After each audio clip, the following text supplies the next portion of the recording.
हाय दोस्तों, welcome to धन। दोस्तों, आज मैं जिस दिन ये वीडियो बना रहा हूं उस दिन निफ्टी अपने ऑल टाइम हाई से अप्रॉक्सीमेटली 15% नीचे है। मिड कैप इंडेक्स 22-23% नीचे है। Small cap index almost 25% down है। दोस्तों, इस टाइम पे या फिर ऐसे टाइम पे इन जनरल सबके माइंड में क्वेश्चन ये आता है कि क्या जो स्टॉक्स मैंने परचेज करे थे, जो स्टॉक्स मुझे 100% रिटर्न दे रहे थे, आज उनका प्रॉफिट सिर्फ 25% बचा हुआ है, या वो स्टॉक्स जो मेरे लेते ही नीचे आने शुरू हो गए हैं, क्या मुझे उनको एवरेज करना चाहिए या नहीं करना चाहिए। तो दोस्तों, इस वीडियो में आज हम एक बड़ा इंपॉर्टेंट क्वेश्चन एड्रेस करने वाले हैं कि आपको अपने स्टॉक्स की एवरेजिंग कब करनी चाहिए। कभी कभी मार्केट्स के ऑल टाइम हाई पर भी कुछ स्टॉक्स नेगेटिवली रिएक्ट कर रहे होते हैं। दोस्तों, इस वीडियो में मैं आपके साथ 5 ऐसे पॉइंट्स डिस्कस करने वाला हूं जो आपकी मदद करेंगे इस बात को जानने में कि आपके लिए एवरेजिंग का टाइम आ चुका है या नहीं आ चुका है, ये स्टॉक एवरेजिंग डिजर्व करता है या नहीं करता, अगर करता है क्या इसमें हमें एवरेजिंग अभी करनी चाहिए या फिर हमें वेट करना चाहिए। और उसमें से फिफ्थ मेथड जो मैं आपके साथ डिस्कस करूंगा, मैं ऐसे सीक्वेंस में आगे बढ़ूंगा, सबसे बेसिक मेथड, उससे थोड़ा सा advance method and so on and so fourth. दोस्तों, प्लीज मेक श्योर कि आप वीडियो में आगे बढ़ने से पहले इस वीडियो को यहां पर लाइक कर दीजिए सो दैट ऐसे बहुत सारे वीडियोस आपके पास डायरेक्टली पहुंच पाए। तो आइए दोस्तों, डिस्कस करते हैं पांचों मेथड्स एक एक करके। पहला और दूसरा मेथड डिपेंड करता है ब्रॉडर मार्केट कंडीशन पे, और बाकी 3 मेथड्स डिपेंड करते हैं आपके पर्टिकुलर स्टॉक पे। तो दोस्तों, according to the first method, please make sure to check the broader market volatility. Broader market मतलब निफ्टी की वॉलेटिलिटी। निफ्टी की वॉलेटिलिटी चेक करने का पैरामीटर क्या होता है, आप ओपन कीजिए चार्ट निफ्टी विक्स का। दोस्तों, ये थंब रूल याद रखिएगा, 99% केसेस में, आई रिपीट 99% केसेस में जब वोलेटिलिटी इंडेक्स कूल डाउन हो रहा होता है तो मार्केट्स ऊपर जाना शुरू करती है। जब वोलेटिलिटी इंडेक्स ऊपर जाना शुरू करता है तो मार्केट्स बहुत शार्पली ऊपर नहीं जा सकती है। दोस्तों, you have to make sure कि निफ्टी की वोलेटिलिटी अगर शार्पली बढ़ रही है, इस समय आपको एवरेज करने का सबसे कम बेनिफिट मिलने वाला है। इसीलिए अगर मार्केट को ऊपर जाना है तो इंडिया विक्स को नीचे आना पड़ेगा। 99% केसेस में इंडिया विक्स जब जब नीचे आएगा, या फिर मैं ये बोलूं कि अगर इंडिया विक्स शार्पली ऊपर जा रही है तो chances are very very high कि निफ्टी यहां से नीचे आ रही होगी। अगर आपको अपने स्टॉक की एवरेजिंग करनी है तो पहली नजर आपकी निफ्टी पे नहीं, पहली नजर आपकी इंडिया विक्स पे जानी चाहिए। तो यहां से रिवर्सल क्लोज है, मैं आपको एग्जांपल के तौर पे दिखाता हूं। तो यहां पर मैं आपके सामने ओपन कर रहा हूं धन का ट्रेडिंग व्यू कंसोल, और यहां पर मैंने निफ्टी का डेली चार्ट अप्लाई कर दिया है। दोस्तों, यहां पर हम देखते हैं, फॉर एग्जांपल आप यहां पर नोटिस कीजिए कोई भी ऐसा फॉल जो मार्केट में बड़े पीरियड के लिए रहा हो और मार्केट में बड़ा फॉल भी रहा हो। आप यहां नोटिस कीजिए 2022 से 2023 के बीच में 3 से 4 महीने के आसपास निफ्टी में 10% का फॉल हमें देखने को मिला था। और यहीं पर अगर हम धन के लेआउट पे चलते हैं और यहां पर हम 2 चार्ट अप्लाई कर लेते हैं। राइट साइड पे मैंने इंडिया विक्स का चार्ट अप्लाई कर लिया है और इंडिया विक्स का मैंने 2 आवरली चार्ट अप्लाई कर लिया है। अब हम यहां पर चलते हैं दिसंबर 2022 पे, और आप यहां पर नोटिस कीजिए इस पीरियड में दिसंबर 2022 से ब्रॉडली आपका जो विक्स है वो 12 से बढ़कर 19 हो गया था। ये कितनी अपसाइड है, ये अपसाइड है अप्रोक्सीमेटली 62% की। और उसके बाद आप नोटिस कीजिए आपका विक्स यहां पर कूल डाउन होना शुरू हो जाता है, और उसके बाद से वो फिर दोबारा 16-17 की रेंज में आ जाता है, 13-14 की रेंज में आ जाता है, और गिर के रादर 8, 8.5, 9 की रेंज में आ जाता है। दोस्तों, इस पीरियड में आपका एवरेजिंग करने का टाइम बिल्कुल सही था। तो दोस्तों, यहां पर नोटिस कीजिए मार्च के आसपास से आपका विक्स कूल डाउन होना शुरू हो गया है। तो इस एरिया के आसपास आपका एवरेजिंग, आप यहां पर नोटिस कीजिए, ये जो टॉप लगा वो 15 मार्च के आसपास का था, फिर आपका विक्स 24 मार्च के आसपास नीचे होना शुरू हो गया है।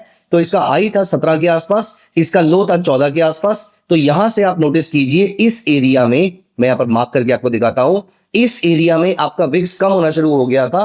तो अगर आपने निफ्टी के ऑल टाइम हाई पे भी इन्वेस्टमेंट कर रखी थी, आपने कभी भी इन्वेस्टमेंट करी थी, यहां पर आपको वैल्यूएशन अच्छी मिल रही है, आप बॉटम कैच नहीं कर पाएंगे। लेकिन अगर आपने यहां पर अप्रैल मिड में आते आते भी समझ गए कि विक्स आपका लगातार कम होता जा रहा है, आप यहां नोटिस कीजिए ये मिड अप्रैल चल रहा है और यहां पे 17 से 11 के आसपास की आपकी विक्स आ चुकी है, तो विक्स यहां पे लगातार क्रैश कर रही है। दोस्तों, ये पीरियड था आपका एवरेजिंग करने का, और उसके बाद आप नोटिस कीजिए कि मार्केट यहां से लगातार ऊपर जाती जा रही है। तो आप आज भी जाके जरूर देखिएगा कि मार्केट में विक्स जो भी उसकी वैल्यू चल रही है, वैसे तो 20 के ऊपर का विक्स बहुत ज्यादा वॉलेटाइल कहलाता है।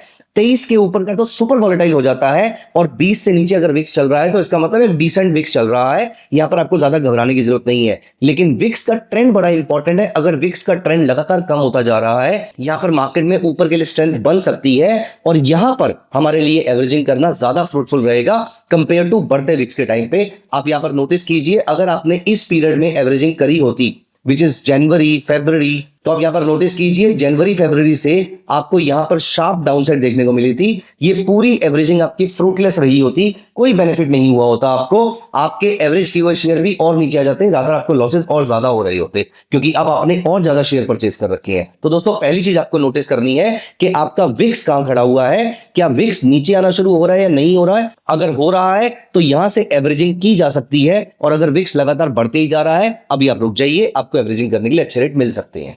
दोस्तों दूसरा पैरामीटर जो आपकी हेल्प करेगा ये डिसाइड करने के लिए कि आपको एवरेजिंग करनी चाहिए या नहीं करनी चाहिए, वो है ब्रॉडर मार्केट की डायरेक्शन। आपने जो भी शेयर परचेज कर रखा है, उसके सेक्टर की सिचुएशन जैसी मर्जी चल रही है, उसकी इंडस्ट्री जैसी मर्जी चल रही है, ब्रॉडली अगर निफ्टी इंडेक्स ऊपर नहीं जा रहा होगा तो इस कंट्री के अप्रोक्सीमेटली 70 से 80% स्टॉक्स ऊपर नहीं जा रहे होंगे। मतलब probability is very very high कि आपका स्टॉक भी ऊपर नहीं जाएगा।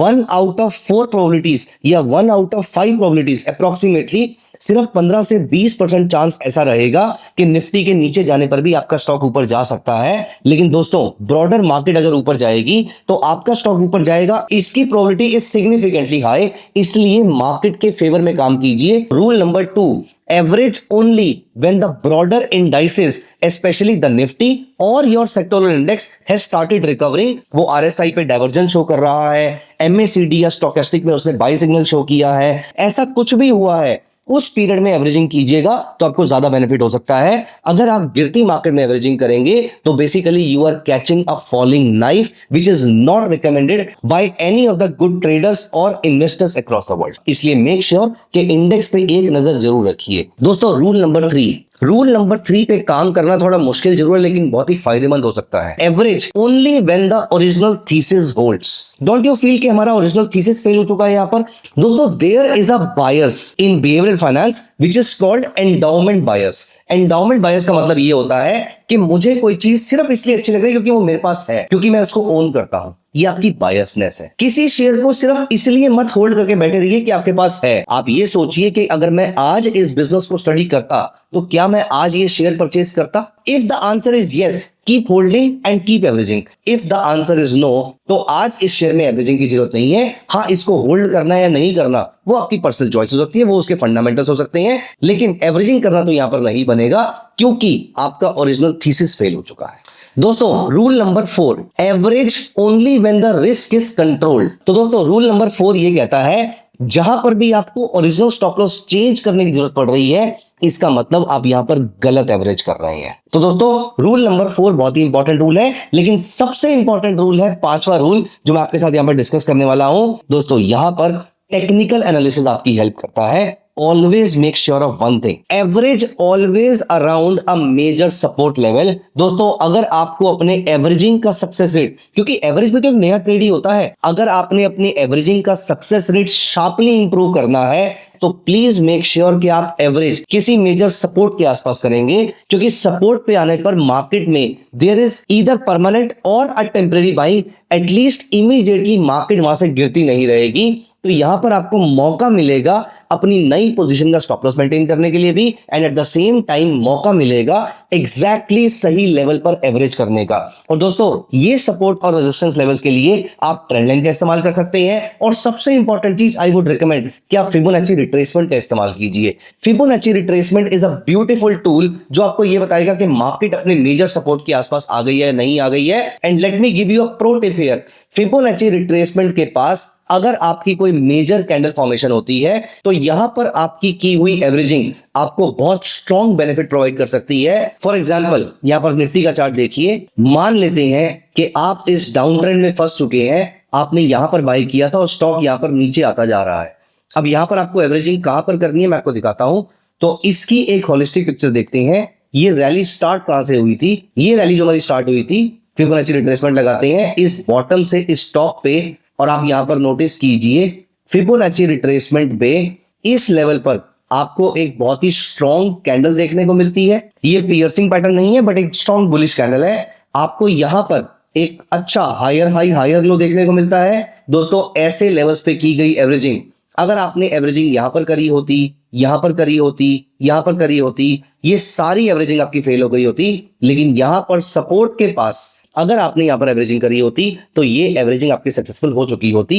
तो दोस्तों मैंने कौन कौन से 5 रूल डिस्कस किए मैं आपके साथ रिपीट कर रहा हूं। Rule number 1, make sure that the volatility is cooling down. बढ़ती वॉलेटिलिटी में एवरेज करने का कोई बेनिफिट नहीं मिलने वाला। Rule number 2, make sure that the broader index is signalling a reversal. Rule number 3, average only when the original thesis holds. जब आपका ओरिजिनल थीसिस फेल हो जाता है उस समय एवरेज करने का कोई लॉजिक नहीं बनता है। Rule number 4, average only when the overall risk is contained. अगर आप अपनी रिस्क लिमिट से बाहर जा रहे हैं एवरेज करने का कोई लॉजिक नहीं बनता है। आप प्रॉफिट कमाने की तरफ नहीं, पोर्टफोलियो को खत्म करने की तरफ आगे बढ़ रहे हैं। And last but not the least, rule number 5, preferably average around the support level. Fibonacci retracement, trend line कुछ भी यूज कीजिए लेकिन सपोर्ट के पास किया गया एवरेज आपको लॉन्ग टर्म में बहुत हेल्प करेगा। तो दोस्तों कैसे लगे आपको ये वीडियो, कैसा लगा आपको ये पूरा का पूरा थॉट प्रोसेस, मुझे कमेंट में जरूर बताइएगा। Thank you so much guys, bye, take care of yourself. Investments in the securities market are subject to market risk. Read all the related documents carefully before investing.